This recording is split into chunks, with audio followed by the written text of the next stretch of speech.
Assalamu alaikum everyone, this is Sadia Malik, and today we are going to do a short story called A Cup of Tea by Catherine Mansfield. This is part of the BS English program, semester 3, short fictional narratives. The course code is ELL 202. So let's start with the story. First of all, we are going to do a summary. So the summary is A Cup of Tea is set in 1920 London. Please remember that this story was published in 1922. And the main character is Rosemary. Rosemary, the protagonist, is a wealthy young matron. We meet her while she's on a shopping trip in London. So she's out there trying to buy something. In an antique shop, she examines an expensive jewelry box that she would love to have. And yet after inquiring about the price, she decides against the purchase, at least for that day. So we are meeting this very wealthy young woman.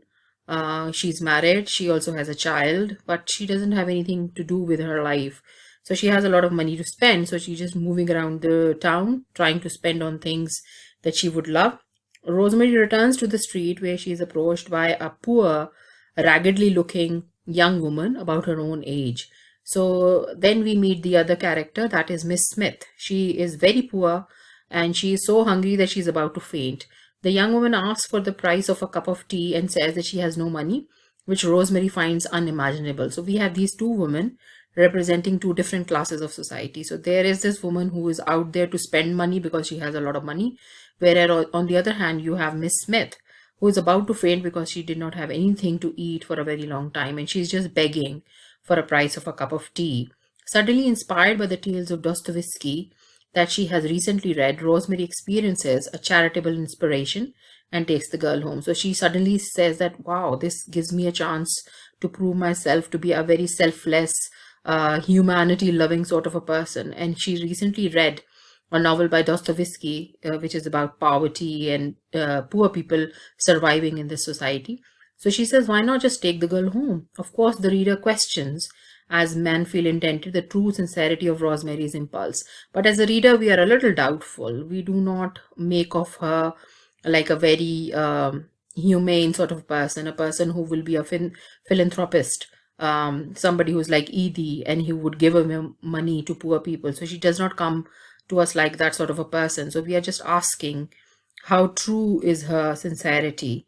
We all believe in helping the less fortunate. However, this wealthy young woman seems more interested in the fantasy of philanthropy. Well, philanthropy means helping the poor, the human welfare, than any real desire to help. At any rate, the young Miss Smith does go home with Rosemary and is given an abundant tea. So at the end, what happened is that she takes the woman home. She is a little reluctant, but she says, come, I'll give you tea, and etc. And suddenly she seems like a person who does not care a lot about social differences. So she believes that the girl is very poor, but she also realizes that being a rich woman, it is her duty to help the poor. While they are having tea, Mr. Phil, so this is the third character, Philip, Philip Fell is the full name. He comes into the bedroom and finds this unexpected guest. Number one, Rosemary does not take her to a drawing room. She takes her upstairs to her bedroom, which is very unexpected. And maybe Rosemary was overly trying to be nice to this person. So when the husband comes into the bedroom, he is a little shocked because he did not expected this to happen.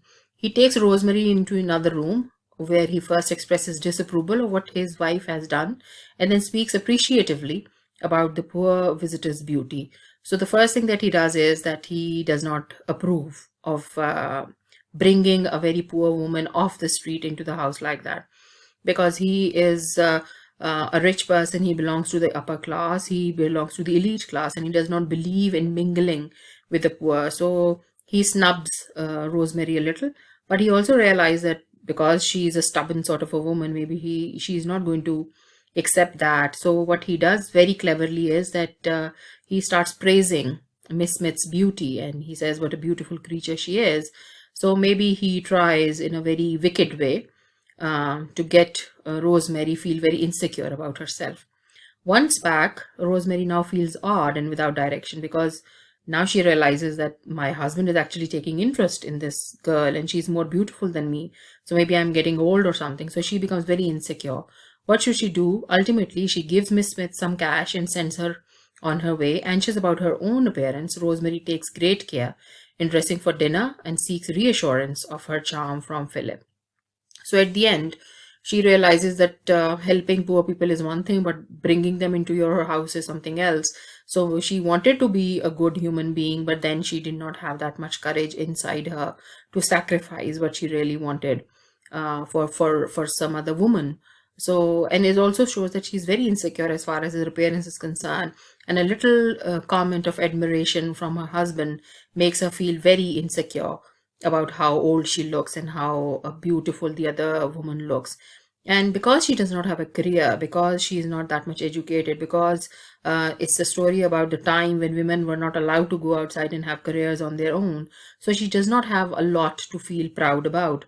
So the only circle that she has is the husband, the house, the child, and the elite circle that she moves into, the friends that she has. So the only way that she can feel good about herself is maybe go out and help somebody. But now she realizes that helping somebody is not that easy, and it is going to come back and haunt her. So then she gives up her true intention. And this is why the reader actually questions her true intentions from the word go, that if she's this insecure and if she takes her decision back this quickly, whether it was the motive to start with, or maybe she just wanted to show off to her friends. Maybe she wanted something exciting in her boring life because nothing happened in her life. Maybe she wanted a little story to tell her friends when they meet over tea or etc. So it would be something like, do you know what happened? And I took the girl home. So that kind of excitement she was looking out of the whole experience. So we are questioning her sincerity, and we are also questioning the motive, the reason why she helped this girl on the road, and why did she decide to take her home, and then why suddenly she changed her mind and give her some money. And even, she's questioning that, should I give her £5 or £3? So if she had been such a good humanity loving sort of a person, she would not be talking about money, because the jewelry box that she is about to buy is much more expensive. So if she can buy those expensive things without thinking about them, why is she thinking about whether she should give the girl £5 or £3? So this also shows that maybe this whole episode was triggered by the boredom in her life, because she did not have anything to do in her life, and that is why she wanted some change, some adventure in her life. So this was a summary. You can read it again. If you have any questions, please do ask. Now we are going to come to setting and atmosphere, that where did the story take place. So we already know that the story took place in England in 1920s. So this is the time when the English people were really class conscious, and they did not want to meet with the people of other classes, especially the poor people. So they were very snobbish about their elitism, and they wanted to keep that intact. Details about the setting atmosphere are not given directly in the beginning of the story. So the story doesn't start that one evening in London, etc. So there is a lot of detail, and between the lines, you can judge and you can learn that the woman is very rich and she belongs to the elite family. Why? Because the way she's moving from shop to shop, the clothes that she is wearing, the car that she is driving in, this all shows that she belongs to a very rich family, because this is 1920. Very, very rich people had cars back then, and it was very rare to have automobiles of your own. So this shows that she belongs to the elite class, and this is England, 1920. And this is also a time when there was a war going on. We just finished in 1919, the First World War finished. So there were sections of society which were facing a lot of poverty. But direct description is not given, so you need to read between the lines. These are the dialogues that I have taken. These are the lines that I have taken from the story. So you can read these lines and you can see where we are and what kind of character Rosemary is. Rosemary's epiphany is there. Epiphany means like a daydream, something that she's thinking about. Material wealth and life of luxury not making up for the emptiness she feels within. So there are lines in the story in which you realize that she has a lot of money. She does not even know what to do with that kind of money. But at the same time, she's not happy. There is something missing in her life. So there's a kind of an emptiness that she feels. The description of setting and atmosphere around the house to add to the themes of class, disparity, and futility of material wealth. So there is a lot of description of how the house looks like, especially when Miss Smith goes to the house to have that cup of tea. So there's this beautiful description of a very wealthy house. lacquered furniture and curtains and beautiful big bedrooms, and then, blue rugs and primrose and gold cushions. So this all speaks of wealth, just a lot of wealth. So the setting is that this is England, 1920. We are dealing with a character who belongs to the very upper elite class of society, Rosemary Fell, and she lives in a house which is one of the richest houses around at that time. Characterization. So basically, there are three main characters: Rosemary Fell, Phillips Fell, and Miss Smith, the character from the street. So there is direct characterization. The story begins with an elaborate description of Rosemary's physical appearance, personality, character traits, and social status. So again, it is not directly given, but you can read through the description. There is a lot of physical description given, a lot of adjectives are used. So these lines especially, I have taken from the text, and you can read them, and you have a very clear picture of what kind of a protagonist we are talking about. There are some indirect characterization also, meaning that we have to read the dialogues, we have to look at the actions and the reactions of the character to judge what kind of character that person is. For example, characters' feeling and state of mind are not elaborately described by the narrator, but revealed through their actions, reactions, gestures, dialogues, and monologues. For example, Rosemary, there is an instance when she says, "How extraordinary!" Rosemary peered through the dusk, and the girl gazed back at her. How more than extraordinary! Suddenly it seemed to Rosemary such an adventure. Supposing she took the girl home. So she's thinking it to herself. And while we read it, we also realize that maybe she is just looking for an adventure. That's it. She's not looking for genuinely helping the girl. Round, dynamic characters. All of these characters are very round, very dynamic. There are different dimensions to these characters. And we judge that through the attitudes and behaviors which are described. Even Shopman and Philip. Shopman is the person, the antique shop, where Rosemary goes at the beginning of the story. And Philip also he's just there for like 5 minutes in the story, but we realize what sort of a person he is. He is manipulative, he is very class conscious, he is a snobbish person, and he also realizes that it is not going to work telling Rosemary what to do. So what he does very cleverly is to make her feel self-conscious about her appearance by appreciating the beauty of that girl. So he accomplishes whatever he wanted indirectly. So that shows that he is a very clever sort of a person. Just by that one characterization detail, you seem to judge what the character looks like. Now the narrative voice, third person omniscient narration. The story is in third person, but another technique that has been used is the stream of consciousness. So we look at the story through the mind of Rosemary, and her thoughts and her epiphanies and her monologues, the dialogues with herself, they have been relayed to us. So it is not like an open narration, it is a very limited one. We usually look at the story through the eyes of Rosemary. So that is where the story is actually being narrated from. And the other characters are not divulged into much. Most of the time we are looking at the story through the eyes and through the mind of Rosemary Fell. There are some rhetorical questions also from the reader, but most of the time the narrative voice or the point of view is third person omniscient. Then we come to the narrative tone and the pace of narration. The story starts very slowly, and then it builds up, and then suddenly just comes to an end. So it has a very exaggerated hyperbolic tone throughout, means a lot of exaggeration. Descriptions are very lengthy. There is a use of a lot of adjectives, very, most, a lot. These sort of words are used. The pace of narration seems to vary, means it is different. It is slower in the beginning of the story, and then because it is creating suspense, we need to see where this woman is going and what is she going to do, because there has to be a plot. So we are waiting for that to happen. And then suddenly, when she brings the girl home, everything happens very suddenly.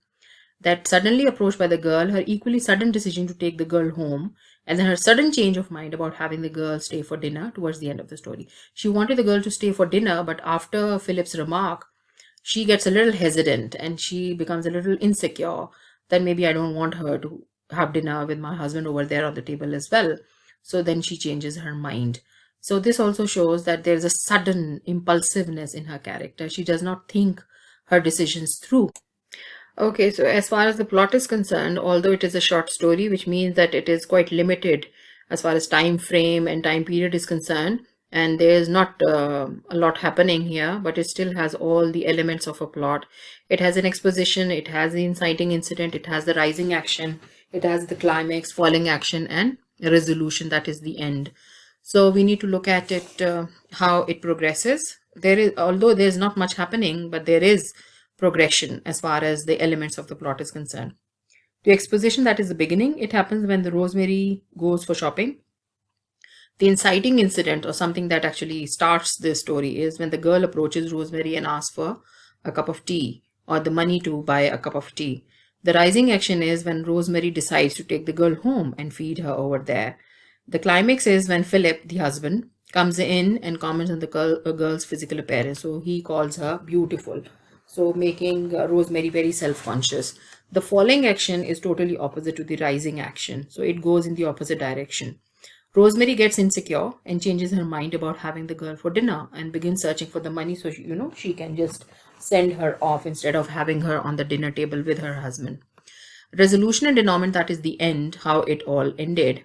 The girl has left. Rosemary reveals her insecurity in her last conversation with Philip and resolves to her old lifestyle, that is being content with buying stuff rather than being altruistic. Altruistic means philanthropic, wanting to help other human beings. So she says that maybe, I can just stick to my old life that I know about rather than, bringing strange people home who are strangers. They can be like criminals, they can be thieves, etc. So she believes that, Philip was right and there has to be boundaries as far as the class mingling is concerned. So she's looking at husband for validation of whatever she wants to do. As far as the language is concerned, there is exaggeration, that is a hyperbolic speech. The yellow ones are taken from the text, so you can find them in the story as well. So you can see an example here. She was young, brilliant, extremely modern, exquisitely well-dressed, amazingly well-read in the newest of the new books, and her parties were the most delicious mixture of the really important people and artists and quaint creatures, discoveries of hers, some of them too terrifying for words, but other quite presentable and amusing. So this shows that, a lot of exaggeration has been used in order to picture Rosemary and her character, and especially her surroundings. There are some rhetorical questions also. Rhetorical questions means that these questions are not directed at anyone, but they are either the narrator asking the question from the reader, or it is the character asking the questions from herself. For example, at the beginning, no, you couldn't have called her beautiful, pretty. So the narrator is saying that this character, Rosemary Fell, was not something that we can call an extraordinary beauty. But then we can call her pretty because she was passable as far as the physical appearance is concerned. And then again later, rhetorical questions suggest uncertainty and doubt. Supposing she take the girl home. Supposing she did do one of those things that she always reading about or seeing on the stage, what would happen? So this is a question that comes in the mind of the character. What if I take this girl home? It would be just like a page out of the novel of Dostoevsky. It would be just like a scene from a play that she saw on the stage. And, she just wants that because her life is too boring otherwise. There's a lot of repetition of words, which also exaggerates the idea. So here you can say, on the lid a minute creature stood under a flowery tree. A more minute creature still had her arms around his neck. Yes, she liked it very much. She loved it. So this is about the box that she sees. So a lot of details are given, exaggerated details, in order to paint a certain kind of a picture. Then obviously there is contrast. The two characters are basically contrast to one another. Rosemary and Miss Smith, although they belong to the same age group, but that is the only similarity. Because on one hand you have Rosemary's belongings, her house, her dress, the car, the furniture, the luxuries, the material items, the curtains and the rugs and, all that. And on the other hand, you have this girl who just wants the price of a cup of tea. So that is the only thing that she wants. So you can see the divide between what one girl wants and what the other girl wants. They belong to the same society. But then you can see that how difficult life is for that street girl, and how monotonous and boring it is for Rosemary, because she has so much money she does not even know what to do with it. So this also it is used as a contrast so the people can also realize how different these two creatures are. Although the writer is not telling you anything, but it is by reading these lines that you realize the difference between these two. And this is a very clever way of doing it. It is not the narrator who's saying that, oh, she was so poor she could not buy a cup of tea, and the Rosemary was so rich that she did not know what to do with her money.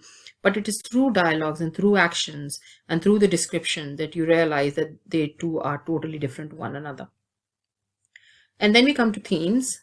The themes, obviously, the main theme is of class consciousness and class disparity.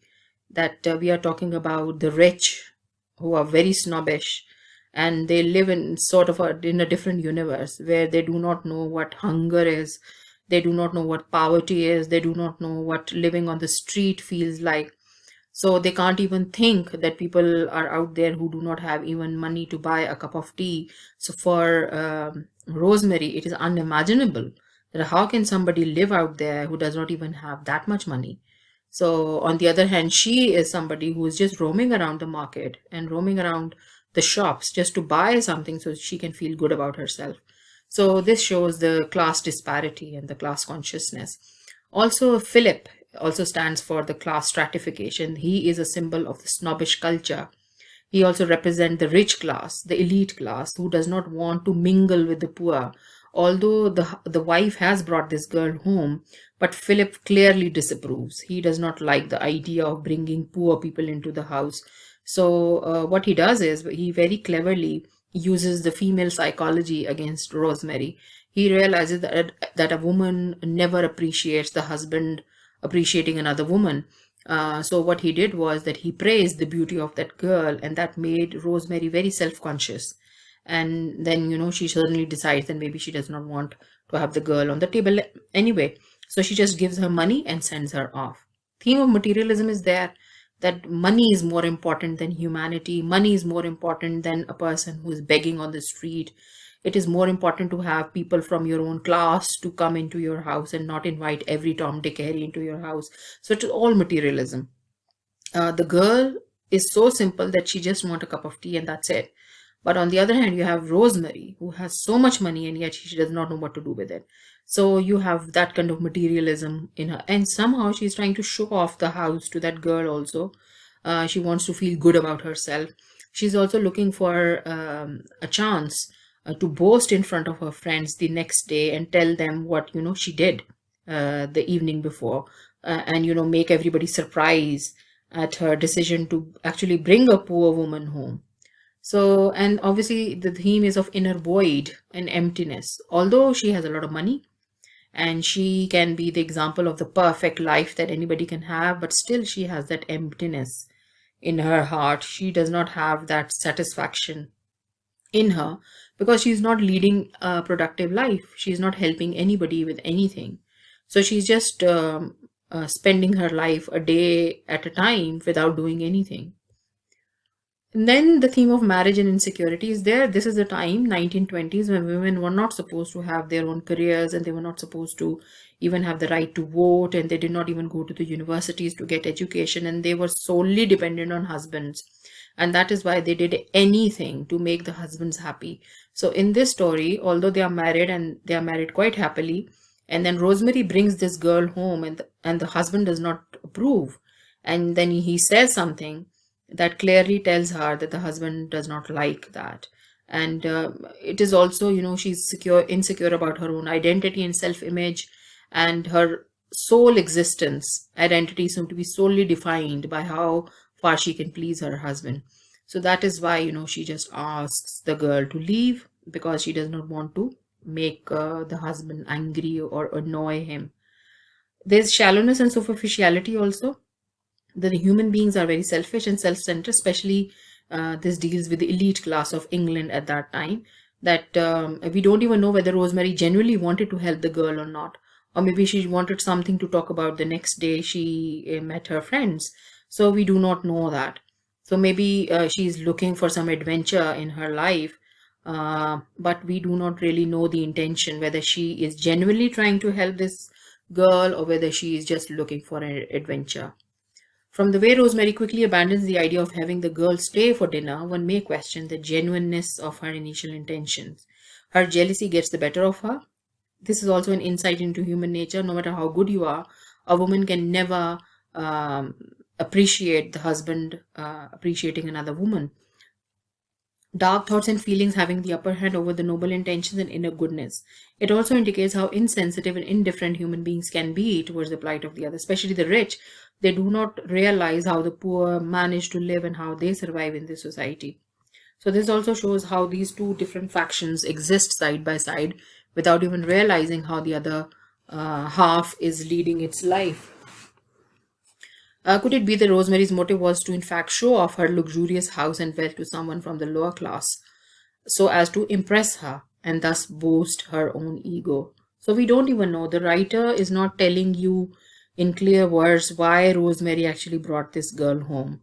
So we do not know whether she is trying to show off, whether she is trying to genuinely help this girl, or whether she wants an adventure in her life, or whether she is doing it so she can boast to her friends the next day. So we do not know the real intention, and this is how it is left out there. It is up to the reader to decide what kind of a character Rosemary is. But as far as we are concerned, when we look at the story in totality as a whole, we feel that she is the protagonist. She is a wealthy woman. She has a lot of money. She is leading a very comfortable life. She is totally dependent on her husband. And she is not a very beautiful looking woman. That is why she is a little insecure about her appearance. She wants to help people so she can be like the characters from a novel, but she realizes that reading something in a novel is very different than actually doing it in real life. There is a very strong class consciousness in England. The English people are very snobbish about who comes into their house and who stays for dinner. And helping somebody by giving them 1 or 2 guineas is one thing, but inviting them to dinner and to sit on the same table with them is totally different thing. So they do not want to mingle into different classes, and they want to keep to themselves, and they want to keep their social class intact, because they do not want to let the poor get inside their houses and use the facilities that they have. So they want to feel good about themselves being rich. They want to keep the difference intact. So that is the real main theme of the story. So there are questions, narrative point of view, main themes, the little box, what does that symbolize? The theme about class stratification and materialism. Then you need to write a comparative character sketch of Rosemary, Fell, and Miss Smith. So they are of the same age, but that's it. That's the similarity. It ends there. All the rest is very different. And also how you justify Rosemary's decision to invite the girl home for a cup of tea. And something which is missing over here is, how do you justify Rosemary's decision to give the money to the girl and ask her to leave and not ask her to stay for dinner, because there was a sudden change in her decision. So how do you justify that? So you need to comment on that also. If you have any other question, please do ask and comment in the comment box. And that's it from my side. Goodbye.